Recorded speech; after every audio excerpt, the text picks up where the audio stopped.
The black ships of the Vex Empire cut through space like knives through silk. Their hulls absorbed light rather than reflected it. No stars twinkled off their surfaces. They were holes in space, moving with purpose, bringing death. Admiral Thorn stood on the bridge of his flagship, the Eternal Conquest. At 8 feet tall, he loomed over the other Vex officers. His gray skin was marked with battle scars, each one earned through combat and preserved as a badge of honor. The exoskeleton plates on his shoulders and chest gleamed under the blue lights of the command center. "Status report," he said. His voice was deep and cold. Captain Mara approached. She was shorter than Thorn, but still impressive by any standard. Her movements were quick and efficient. Like all Vex, she wasted no energy on unnecessary actions.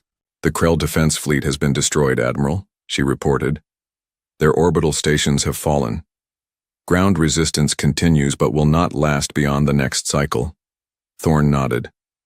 The Krell were the 17th species to fall to the Vex during his command. They had fought well, better than most, but the outcome was never in doubt. Nothing in the universe could stand against the Vex. This was simply a fact, like gravity or the vacuum of space. "Casualties?" Thorn asked, more out of procedure than concern. 23 ships damaged, 8 beyond repair. Approximately 6,000 ground troops lost. Thorn frowned. That was higher than expected. The Krell had managed to surprise them with hidden weapon emplacements. Still, it was a small price to pay for another world added to the Empire. "Begin resource extraction." "Immediately," he ordered. "Suitable Krell specimens should be processed for labor assignment. The rest are to be eliminated." Mara nodded and turned to relay the orders. This was the way of things. The Vex had followed this pattern for 10,000 years. They discovered. They conquered. They consumed. This was the natural order of the universe.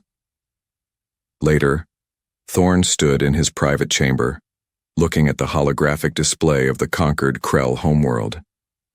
It was a beautiful planet, rich in resources. Its oceans glowed with bioluminescent life. Its continents were covered in strange spiral-shaped forests. All of it now belonged to the Vex Empire. His door chimed. "Enter," he said.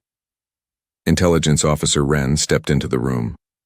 Wren was unusual for a Vex. He was smaller than most, with an oversized head that housed an enhanced brain. His kind were rare, one born perhaps every few hundred years. They lacked physical power but possessed analytical abilities that even the most advanced Vex computers could not match. "Admiral, the scout ships have returned from the edge of the Orion Arm," Wren said. Thorn turned from the display. "And?" "They found something interesting." Wren's voice had a hint of excitement and emotion most Vex rarely showed. "A developing civilization. They call themselves humans." Thorn's upper lip curled slightly. "Another species to conquer. Another world or worlds to strip of resources." "Show me." Wren waved his 6-fingered hand and the hologram of the Krell world disappeared. In its place appeared a small blue-green planet. "Their home world. They call it Earth," Wren explained.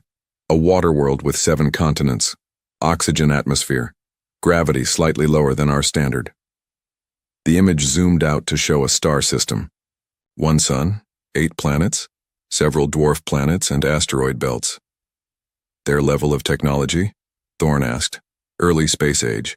They have colonies on their moon and neighboring planet, small outposts on several moons of their gas giants.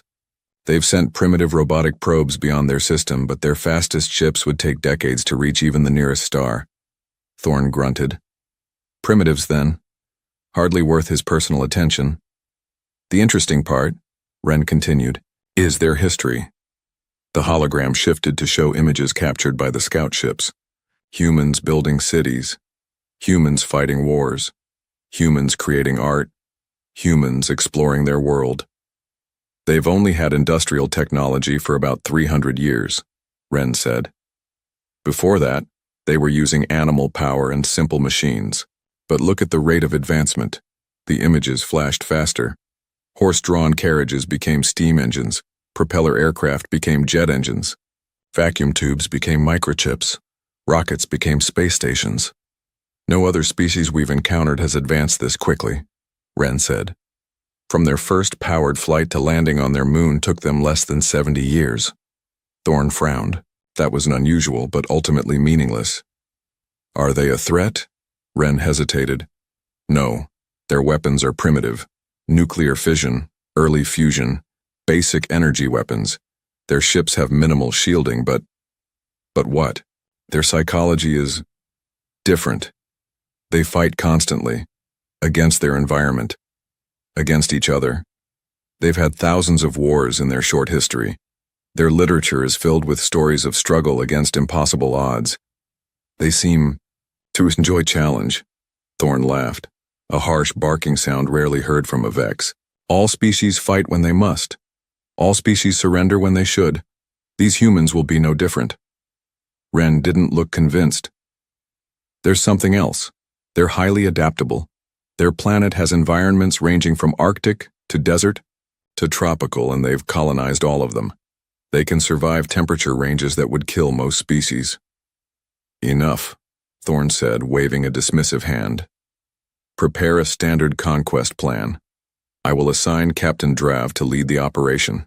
With respect, Admiral, Wren said, I believe this species warrants more study before— More study? Thorne's voice dropped dangerously low.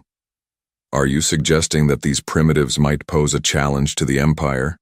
Wren looked down. No, Admiral. Good, because that would be absurd. Thorne turned back to the hologram, studying the blue-green world. 17 worlds have fallen to me alone. Hundreds more to the Empire before I was born. These humans will join the others, either as slaves or as extinct curiosities. Wren bowed and left the chamber. 3 standard cycles later, Thorne stood again on the bridge of the Eternal Conquest. The massive dreadnought was leading a fleet of 100 ships toward the edge of human space. It was larger than necessary for such a primitive species, but Thorne believed in overwhelming force. It prevented resistance, which prevented waste. Captain Mara approached, her face showing unusual concern. Admiral, we've received a transmission from Scout Squadron 3. What is it? Thorne asked, noting her tone. They initiated first contact, with a human outpost on what the humans call Mars. They followed standard intimidation protocol, disabled their communications array with precision strikes. And? Mara swallowed. The humans counterattacked. They destroyed 3 scout ships before the squadron commander retreated. Silence fell on the bridge. No Vex ship had been lost in a first contact scenario in over 2,000 years. Impossible, Thorne said finally. Our scout ships are superior to anything these humans could possess. The squadron commander reports that the humans used unusual tactics. They appear to have sacrificed several of their own ships to create openings for their attack vessels. Thorne's eyes narrowed. Sacrifice was not a concept the Vex understood. Well, why would any commander throw away resources? It changes nothing, he said after a moment. Prepare the fleet for full combat deployment. I will lead this conquest personally. As the fleet accelerated toward human space, Thorne looked at the tactical display showing Earth and its colonies. Such a small territory. Such a young species. How could they possibly stand against the might of an empire that had conquered hundreds of worlds over 10,000 years? Nothing in the universe had ever made the Vex afraid. That was about to change. Captain Reed of the Earth Defense Force stood on the bridge of the Defiant, his eyes fixed on the main screen. 6 unidentified vessels had entered the Mars defense perimeter 10 minutes ago. They moved like nothing he had ever seen before, smooth, silent, and impossibly fast. Any response to our hails? Reed asked. He was a tall man with dark skin and a closely trimmed beard. 20 years in space had left him with a calm that younger officers envied. Lieutenant Park shook her head. Nothing, sir. Reed frowned. First, contact protocols were clear. Establish communication, show peaceful intentions but never appear weak. Humanity had learned through centuries of its own bloody history that weakness invited aggression. Send another message, Reed ordered. All frequencies, all known formats. Make it clear we mean no harm, but this is restricted space. Park nodded and began transmitting. The bridge crew waited, tense but disciplined. The response came without warning. Two of Earth's communication satellites exploded in silent bursts of light. "They've fired on our comm array," Park shouted. Reed's face hardened. "So that's how it's going to be. Sound general quarters. Launch defense squadrons. Inform Earth Command that we have hostile first contact." Alarm klaxons wailed throughout the ship. Reed watched as his small fleet of 20 ships moved to defensive positions. They were mainly patrol vessels, lightly armed but fast. Against the strange black ships, they looked like toys. "Sir," Park said, her voice tight. "Earth Command says, reinforcements are 8 hours away. We are authorized to engage under Defense Protocol 7. Reed nodded grimly. "Protocol 7, last line of defense. No retreat. All ships," he commanded. "Execute maneuver Thermopylae." Commander Shar of the Vex Scout Fleet watched with mild interest as the human vessels began to move. Their formation was unusual. Not the standard defensive sphere most species adopted, but something more complex. Some ships moved forward while others hung back. Primitive vessels, he noted to his second-in-command. No energy shielding, minimal armor, basic propulsion systems. "They are changing formation," his officer replied. "Attack pattern?" Shar made a dismissive gesture with his upper limb. "Let them try. Our shields can withstand anything they possess." The human ships suddenly accelerated to surprising speeds. They split into 3 groups, each targeting a different Vex vessel. "Curious," Shar said. "They're dividing their forces against superior enemies. Tactically illogical." What happened next caught the Vex completely by surprise. The human ships didn't fire their weapons from a distance as expected. Instead, they drove straight toward the Vex vessels on collision courses. "Evasive action," Shar ordered, but it was too late. 3 human ships slammed into one of the Vex scouts. Their reactors detonated on impact, creating an electromagnetic pulse that washed over the Vex ship. Its shields flickered and died. "Impossible," Shar muttered. No species sacrificed ships in suicide attacks during first contact. It defied all logic. Before the Vex could recover, the second wave of human vessels opened fire on the now unshielded scout ship. Primitive missiles and energy weapons tore into the exposed hull. The Vex vessel exploded in a ball of blue fire. Shar stared in disbelief. A Vex ship destroyed by primitives? It hadn't happened in living memory. "All vessels, full combat protocols," he ordered. "Destroy all human ships."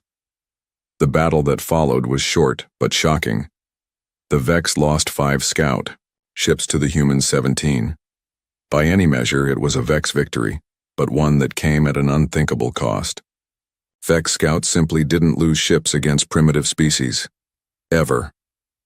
As his damaged vessel limped away from the Mars defense perimeter, Shar composed his report to Admiral Thorne with shaking hands. How could he explain such losses against a species that should have surrendered at the first show of Vex power? On the bridge of the Eternal Conquest, Admiral Thorne read the battle report with growing rage. 5 ships lost to primitives? His voice was deadly quiet. Commander Shar should be executed for incompetence. Captain Mara stood at attention, careful to keep her expression neutral. "The battle recordings confirm his report, Admiral. The humans used unusual tactics." "Show me," Thorne ordered. The main screen flickered to life, showing the battle from multiple angles. Thorne watched as human ships deliberately collided with Vex vessels, as human captains coordinated attacks that sacrificed many to take down one enemy ship, as damaged human vessels continued fighting long after most species would have surrendered. Intelligence Officer Wren stepped forward. "If I may, Admiral." Thorne nodded stiffly. "I believe we are witnessing something unprecedented," Wren said. "These humans do not respond to intimidation as other species do. Our standard conquest approach may be ineffective." "Nonsense," Thorne snapped. "They caught our scouts by surprise with unconventional tactics. It will not happen again." Wren hesitated, then continued. "I have been analyzing their communication patterns during the battle. Their language contains concepts that are difficult to translate. They speak of courage, sacrifice, and duty in ways our language has no words for. All species have similar concepts, Thorne dismissed. Not like this, Wren insisted. When a human ship was damaged, the captain ordered his crew to abandon ship. Then he remained behind to pilot the vessel into one of our scouts.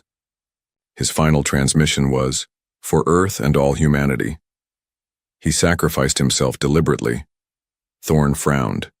Self-sacrifice for the collective was not unknown among some hive species, but those were driven by biological imperatives. These humans appeared to choose sacrifice through some incomprehensible reasoning. It changes nothing, Thorne declared after a moment. Prepare the fleet for full assault. We will crush their main defenses in a single attack. Then they will understand true power, and they will surrender like all the others. But doubt had crept into his mind, a sensation so unfamiliar that he barely recognized it. On Earth, the Defense Council gathered in an underground bunker beneath the old city of Geneva. 12 men and women seated around a circular table representing the unified governments of humanity. General Hayes, head of the Earth Defense Force, stood before a holographic display showing the battle at Mars. Her face was grim but determined. Ladies and gentlemen, what you're seeing is humanity's first contact with an alien civilization. They attacked without provocation after we attempted peaceful communication. President Chen leaned forward. What are we dealing with, General? We don't know much yet. Their technology is far advanced beyond ours. Their ships absorb our sensor scans. Based on the Mars engagement, they expected us to surrender immediately. But we didn't, said Director Patel of Science Division. No, Hayes said with a hint of pride. Captain Reed and his fleet followed Protocol 7. They took down 5 enemy vessels before being destroyed. At the cost of 17 ships and over 2,000 lives, Chen noted solemnly. Hayes nodded. Yes, Mr. President. But they've sent us something invaluable. Information. We now know these aliens can be hurt. Their ships can be destroyed. And what's coming next? Asked the representative from the African Union. Hayes touched the display and it changed to show long-range sensor readings. A vast fleet of black ships was moving toward Earth. Hundreds of them led by a vessel so large it dwarfed everything around it. This, she said simply. Our estimates suggest they'll reach Earth in 7 days. Silence fell over the room. What are our options? Chen finally asked. Hayes straightened her shoulders. We fight. We've already begun evacuating civilians to the underground shelters. All military personnel are on highest alert. We're activating every ship, every weapon, every defense system we have. Will it be enough? Someone asked. Hayes looked each council member in the eye before answering. Probably not. Their technology outmatches ours by centuries. In a conventional war, we would lose. So what do? Chen pressed. We don't fight a conventional war, Hayes replied. Humanity has survived ice ages, plagues, world wars, and our own near destruction of the environment. We survived because we adapt, we improvise, we endure. She touched the display again, bringing up images of Earth's defense plans. We fight with everything we have. We make them pay for every inch of space, every foot of ground, and maybe, just maybe, we show them that humanity is not a species that can be conquered. As the council began discussing specific defense strategies, Hayes looked back at the image of the approaching alien fleet. In 7 days, humanity would face the greatest threat in its history, but humans had always done their best when the odds were against them. The aliens might not know it yet, but they had awakened something terrible on this small blue planet. Humanity united against a common enemy. Throughout history, nothing had ever proven more dangerous. New Mars was humanity's oldest and largest colony outside Earth. Nearly 50,000 people lived under its massive domes, working the mines and farms that helped support Earth's growing population. The colony had been mankind's first permanent foothold on another world, a symbol of human determination and ingenuity. Now it was about to become a battlefield. Colonel Adams stood at the command center of New Mars Defense Base, looking at the tactical display with grim determination. The Vex fleet had entered Mars orbit 30 minutes ago, hundreds of black ships blotting out the stars. Status of evacuation? Adams asked. She was a compact woman with short gray hair and eyes that had seen too much war on Earth before humans reached for the stars. 80% complete, Major West replied. The last civilian transports will leave in 20 minutes. Adams nodded. And our defenses? All automated systems online. Missile batteries charged. The minefield is active. All soldiers in position. Outside the base, 2,000 Earth Defense Force troops prepared for ground combat. They knew what was coming. They had seen the transmissions from Earth about the approaching Vex fleet. They knew the odds. None had asked to leave with the civilians. Adams checked her sidearm, an old habit from her days fighting in the water wars back on Earth. Let's make sure these aliens understand what it means to fight humans.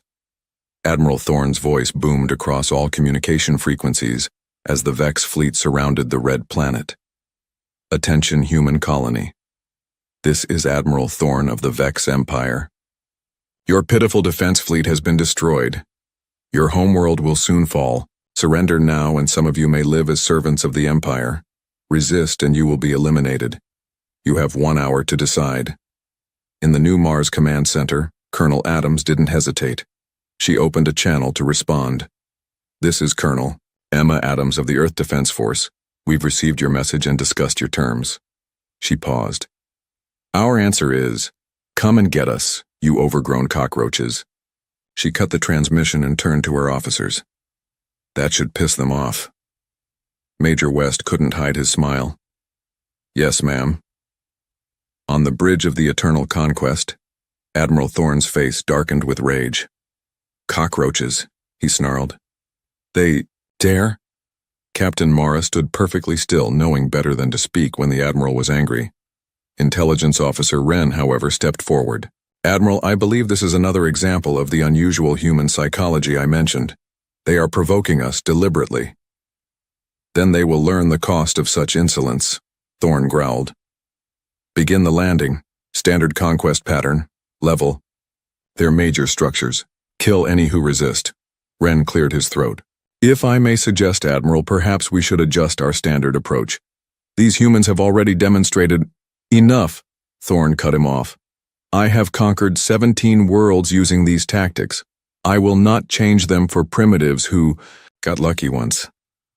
Wren bowed and retreated, but the doubt in his eyes was clear. The Vex dropships descended through the thin Martian atmosphere like falling stars. There were hundreds of them, each carrying 50 Vex warriors in heavy combat armor. The first wave targeted the main colony dome, expecting to crush resistance quickly and establish a beachhead for the main invasion force. They never reached the ground. As soon as the dropships entered the lower atmosphere, the hidden human missile batteries opened fire. Hundreds of missiles streaked upward, each one targeting a specific dropship. The Vex pilots took evasive action, but the human missiles adjusted course, tracking their targets with relentless precision. 30 dropships exploded mid-air. The rest scattered, their neat formation broken. On the bridge of the Eternal Conquest, Admiral Thorne watched with growing disbelief. How did they acquire targeting locks through our stealth systems? He demanded. Captain Mara quickly reviewed the sensor data. They didn't, Admiral. Each missile appears to be manually guided by a human operator. Impossible. No organic being has reflexes fast enough to track our ships manually. Mara's voice was steady, but her eyes showed concern. The humans appear to have trained specifically for this scenario. They're anticipating our evasion patterns. Thorne slammed his fist down on the command console. Send in the second wave. Full combat deployment. Destroy those missile batteries. Colonel Adams watched as the second wave of Vex ships approached. This time, they came in lower and faster, hugging the Martian surface to avoid the missile batteries' firing arcs. They learn quickly, she noted. Activate the minefield. Major West pressed a sequence on his console. Across the dusty Martian plain surrounding the colony, thousands of hidden explosives detonated.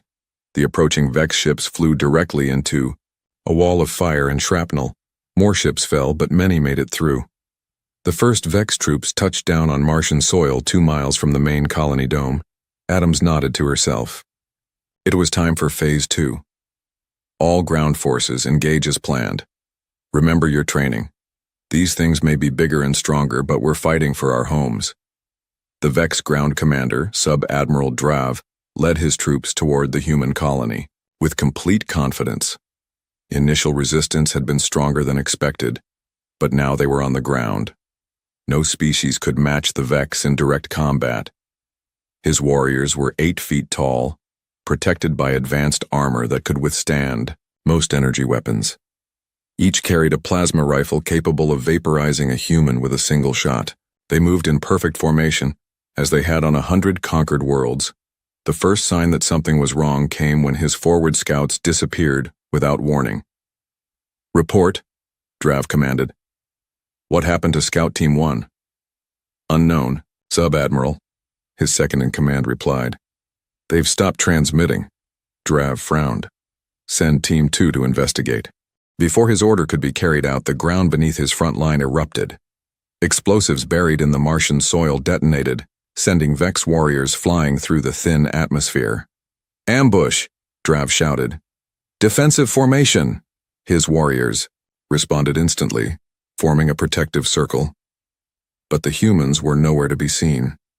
Instead, small robotic vehicles emerged from hidden bunkers, racing toward the Vex formation. Each carried a powerful explosive charge. "Destroy those machines," Drav ordered. The Vex opened fire, destroying many of the robots. But there were too many, and they moved erratically, making them difficult targets. Several reached the Vex formation and detonated, creating gaps in their lines. Only then did the humans attack. They came from underground tunnels wearing exoskeletal combat suits that enhanced their strength and speed. Their weapons were primitive by Vex standards, ballistic rifles firing metal projectiles, but they aimed for weak points in the Vex armor with remarkable precision. Drav watched in growing horror as his perfect formation disintegrated into chaos. The humans didn't engage in direct combat. They struck quickly, retreated, then attacked from another direction. They used the terrain that they had clearly prepared in advance, falling back to defensive positions when pressed, luring Vex warriors into carefully planned kill zones.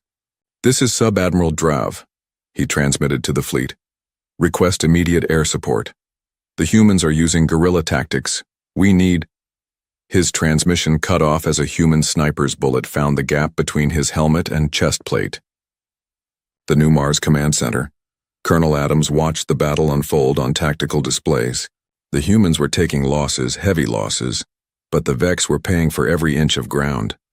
"Ma'am," Major West reported, "Vex dropships are landing at Sectors 7 and 12. They're trying to flank our main defense line." Adams nodded. "Activate the tunnel collapse in those sectors." Across the battlefield, carefully weakened sections of the underground tunnel network caved in, burying dozens of Vex warriors in Martian soil. "How long until the package is ready?" Adams asked. 10 more minutes, Colonel." She checked the casualty reports. Nearly 40% of her forces were down. The Vex were learning, adapting to human tactics. Soon they would overwhelm the remaining defenders through sheer numbers and firepower, but they only needed to hold out a little longer. On the Eternal Conquest, Admiral Thorne paced the bridge, his rage building with each report from the surface. 3 hours, he snarled. 3 hours against primitives and we still haven't secured their main colony? Captain Mara stood at attention. "The humans are using the terrain to their advantage, Admiral. They've prepared for this battle extensively." "Excuses," Thorne roared. "These are humans. Soft, weak creatures who only left their homeworld a century ago." Intelligence Officer Wren studied the battle data on his console. "Admiral, I believe we need to reassess our understanding of this species. Their tactics show a level of adaptability and determination that—" "Double the landing force," Thorne interrupted. "I want that colony taken in the next hour. Use orbital bombardment to clear their defensive positions." Wren exchanged a worried glance with Captain Mara. "Admiral, may I remind you that we want to capture their resources intact? Orbital bombardment would—" "I don't care about the resources anymore," Thorne said, his voice dangerously quiet. No species defies the Vex Empire. None. They must be taught a lesson that the rest of their kind will never forget. As the orders went out for increased bombardment, none of the Vex noticed the small, stealthy human vessels that had slipped away from Mars during the chaos of battle, carrying something precious toward Earth, data on Vex weapons, tactics, and weaknesses. The Vex High Command had not met in person for 7 centuries. There had been no need.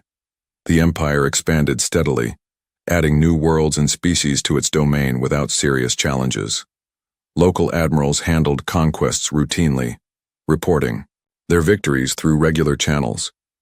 But now, the 12 highest-ranking Vex gathered in the ancient chamber aboard the Supreme Dominion, the oldest and largest vessel in the Vex fleet.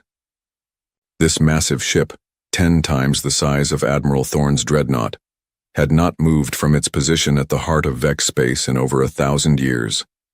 Supreme Leader Vox sat on an elevated throne, looking down at the assembled commanders.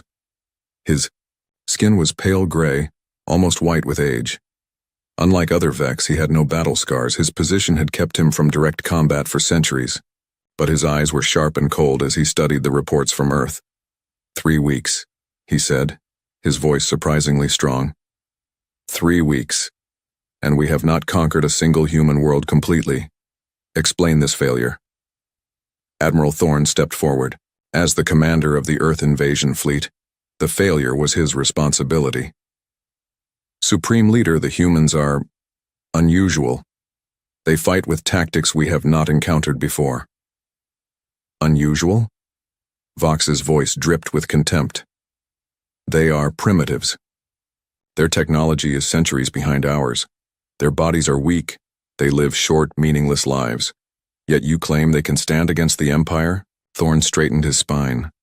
The facts are undeniable. We have lost over 200 ships, thousands of warriors.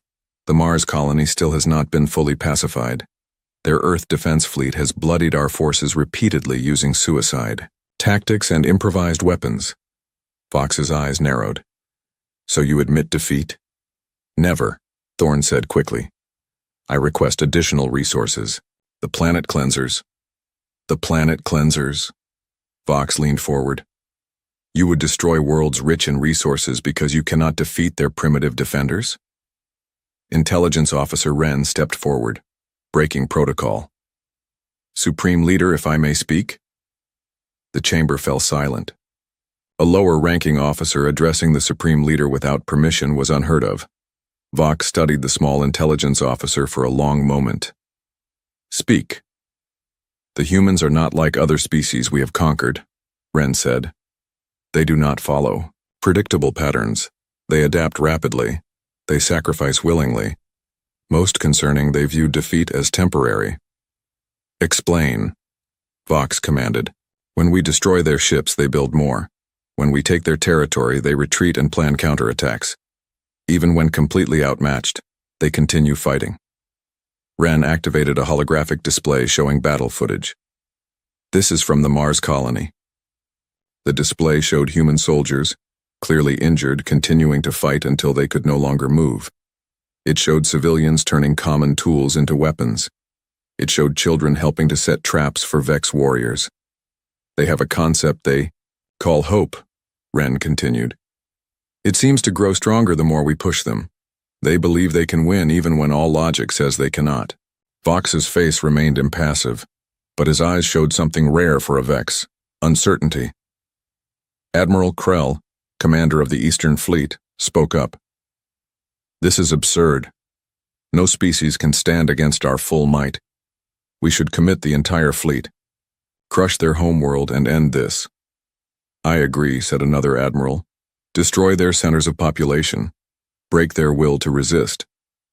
Wren shook his head. That approach may not work with humans. Their history is filled with examples of devastating attacks that only strengthen their resolve. Enough debate, Vox declared. Admiral Thorne, you will have your reinforcements. 3 more battle fleets will join you. Admiral Krell will assume overall command. Thorne stiffened but said nothing. However, Vox continued, we will not use the planet cleansers. These humans and their worlds will join the Empire intact. Their unusual qualities may be useful once properly harnessed. As the commanders filed out of the chamber, Wren approached Thorne cautiously. "Admiral, I believe we should reconsider our approach to this war." Thorne glared at him. "Careful, intelligence officer.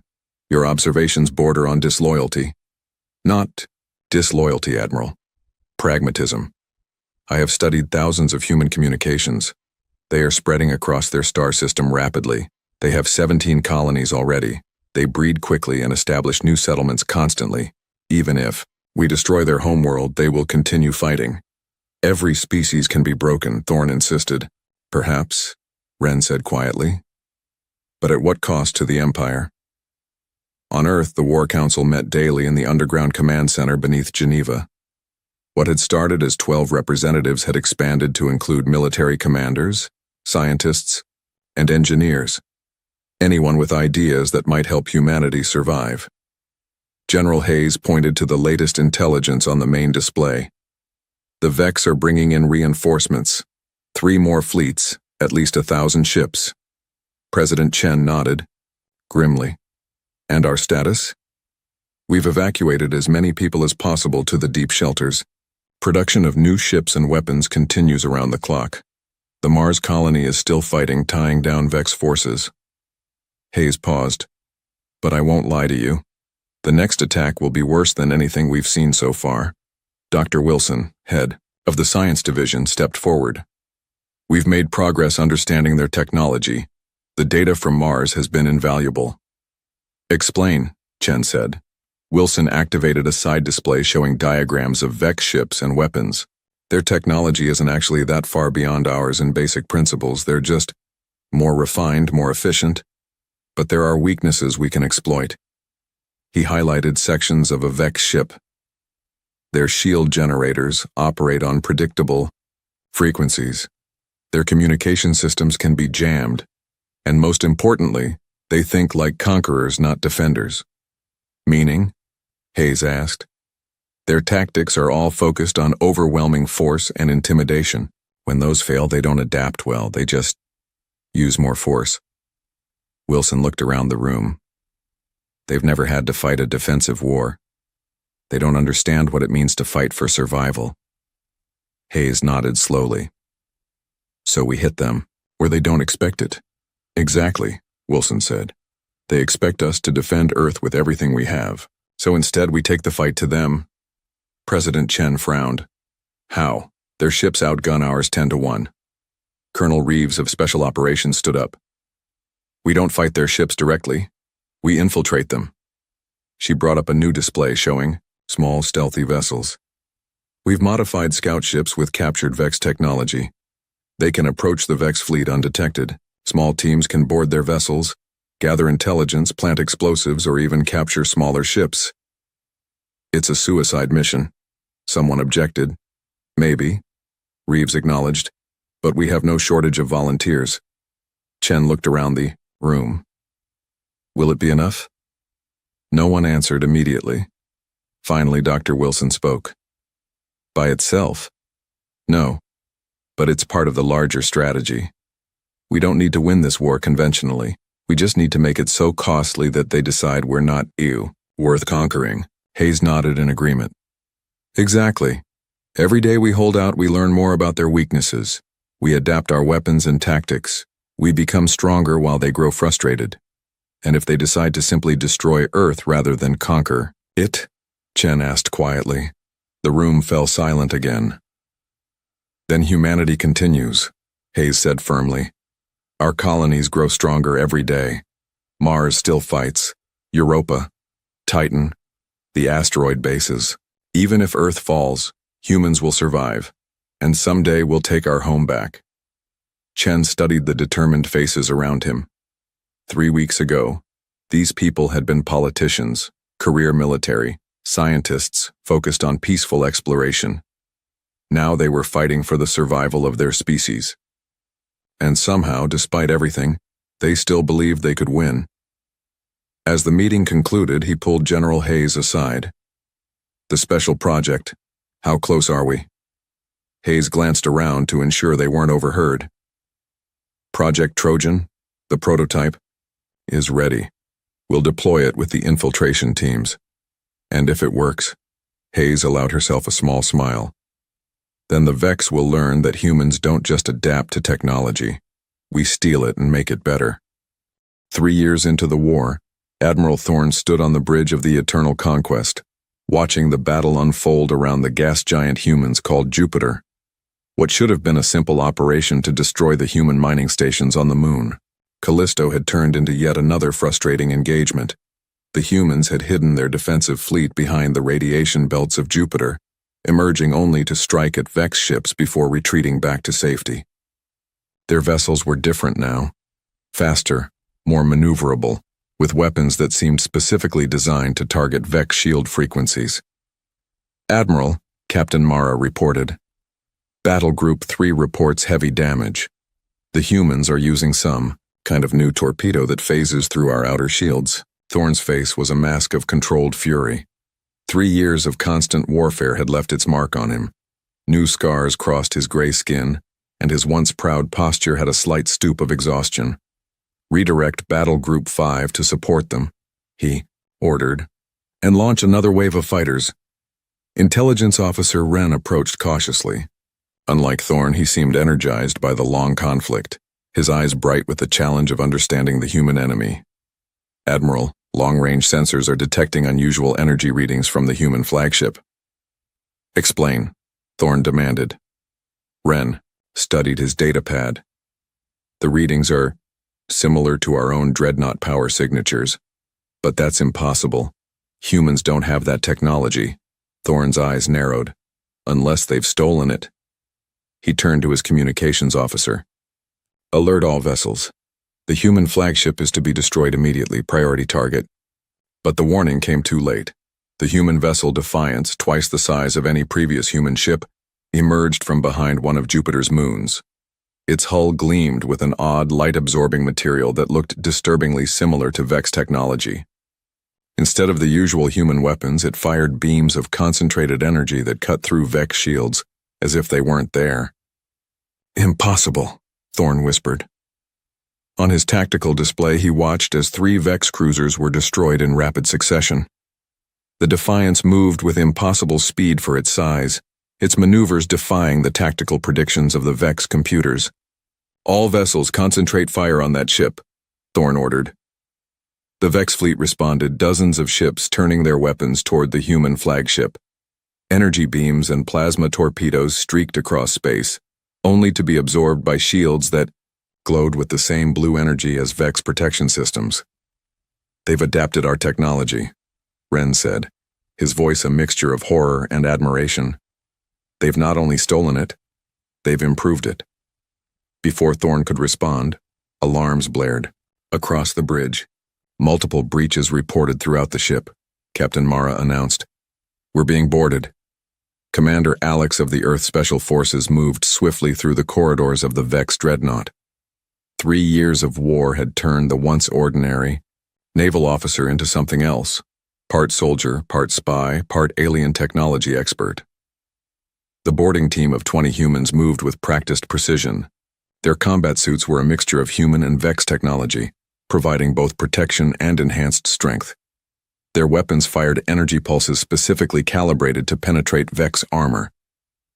"Remember the objective," Alex said through the team. "Comm system. We take the bridge intact. We need Admiral Thorne alive." The team encountered heavy resistance as they approached the command deck. Vex warriors fought with the desperation of those who had never expected to defend their own ships. Alex ducked behind a corner as energy blasts scorched the wall. "Team 2, activate Plan Echo." On the other side of the command deck, the second boarding team placed a small device against the wall. The device hummed briefly, then projected an exact replica of the corridor, empty, while making the actual team invisible to Vex sensors. The Vex guards, seeing an empty corridor on their sensors, turned their attention back to Alex's team. They never noticed the invisible humans moving behind them until it was too late. With the path clear, Alex led the team to the bridge entrance. "Breach on my mark. Remember, we need the Admiral alive." Alex took a deep breath. 3, 2, 2, 1. Mark. The door to the bridge exploded inward. Admiral Thorne had lived his entire life as a conqueror. He had never imagined he would face enemy boarders on his own bridge. Yet here he stood, surrounded by human soldiers in armor that incorporated Vex technology, their weapons trained on his command crew. A human stepped forward, removing a helmet, to reveal a face with determined eyes and a scar running from temple to jaw. "Admiral Thorne," the human said, "I'm Commander Alex of the Earth Defense Force. Your ship is now under our control."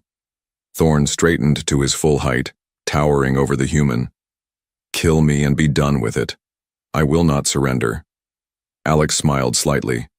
"If we wanted you dead, Admiral, you'd be dead already. We're here to talk." This was so unexpected that Thorne could only stare. 3 years of war, Alex continued. Millions dead on both sides. And for what? There's room enough in this galaxy for both our species.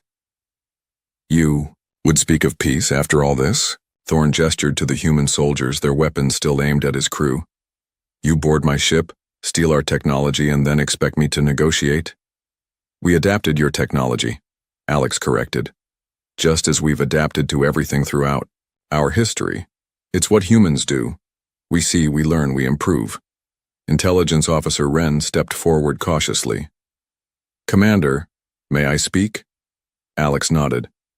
"Admiral," Wren said, "I've studied humans extensively during this conflict. They are unlike any species we've encountered. Their strength isn't in their bodies or even their technology. It's in their minds, their ability to adapt, to find new solutions, to unite against common threats." "You sound like you admire them," Thorne accused. "I do," Wren admitted. "And so should you. Think, Admiral. In 3 years, they've gone from primitive ships to vessels that can challenge our best. They've taken our technology and improved upon it. What will they be capable of in 10 years, in 50? Thorne looked from Wren to the human commander, his mind racing. The Vex had conquered for 10,000 years because they were technologically superior to every species they encountered. But if that advantage was gone, if the humans could not only match but exceed Vex technology, "What are your terms?" he finally asked. 6 months later, Admiral Thorne stood in a park on Earth, watching human children play under the open sky. The peace talks were ongoing, complex negotiations between two species that had tried to exterminate each other for years. Commander Alex, now Ambassador Alex, approached and stood beside him. "Still trying to understand us?" Alex asked. Thorne nodded. "Your children play while diplomats decide the fate of your species. No Vex would be so relaxed." "That's the point you're missing," Alex said. "We don't fight because we're afraid. We fight because we want our children to be able to play without fear. Every human you see here knows the war could restart tomorrow, but we refuse to live as if it will." "Hope," Thorne said, remembering Wren's reports. "Your irrational belief that things will improve despite evidence to the contrary." Alex smiled. "It served us well so far." A small human child approached, looking up at Thorne with curious eyes. The Admiral tensed, still uncomfortable with civilian interactions. The child held up a drawing, a crude representation of a Vex ship and a human ship side by side rather than firing at each other. "For you," the child said simply, before running back to join the others. Thorne looked at the drawing, then at the playing children, then at the blue sky above. For the first time in his long life, he considered a universe where strength came not from conquering, but from creating, where different species might actually benefit from each other's differences rather than fighting to prove superiority. "Your Vex Empire has stood for 10,000 years, Alex said quietly. "Imagine what we might build together that could last even longer." Thorne carefully folded the child's drawing and placed it inside his uniform. "Together," he repeated, testing the word. It felt strange, but not entirely unpleasant. As they walked through the park, Thorne realized that the Vex had feared nothing in the universe until they met humans. The war